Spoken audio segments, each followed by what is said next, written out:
Hey, ladies and gentlemen, this is Carmine Sabia for Explain America, and President Donald Trump just rocked Representative Ilhan Omar's world.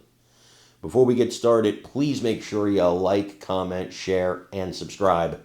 Those little things really help us out, and they help our channel continue to grow.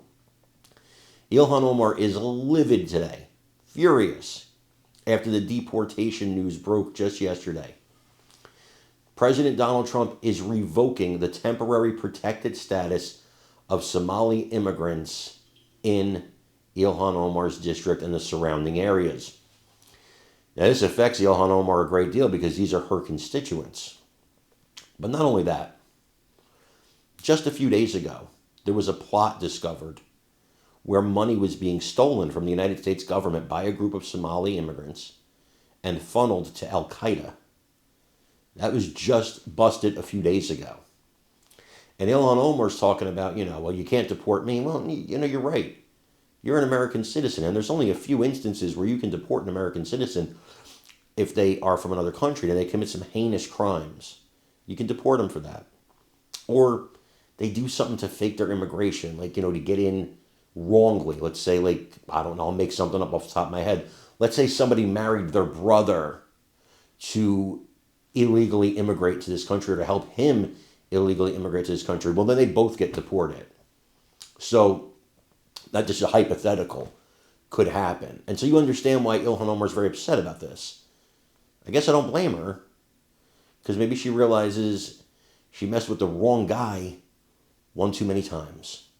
I want you to watch this and let me know what you think in the comments.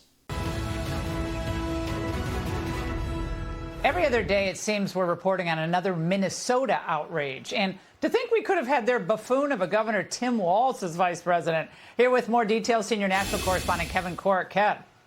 Listen, Laura, it just gets worse and worse. You've already heard this story sort of play out over the last several days. Somalia-based terror group Al-Shabaab. Of course, it's also been linked to the radical Islamic terror group Al-Qaeda. It's considered a major threat to the U.S. and our interests. Well, apparently it's been the beneficiary of money stolen in a spate of scams in Minnesota by criminals in the Somali community there. Now, that's according to a report in the City Journal, and it's citing federal counterterrorism sources. Now, the Journal says millions of dollars in taxpayer money were stolen as part of a series of massive Minnesota welfare fraud schemes. And what's more, this is part of a disturbing pattern. You may remember in recent months we heard about the U.S. Attorney of Minnesota uncovering multi-million-dollar fraud schemes targeting the state's Medicaid housing stabilization program and a federally funded autism program for kids. Now, the state's top prosecutor believes billions, with a B, in taxpayer money has been stolen as a result of the fraud,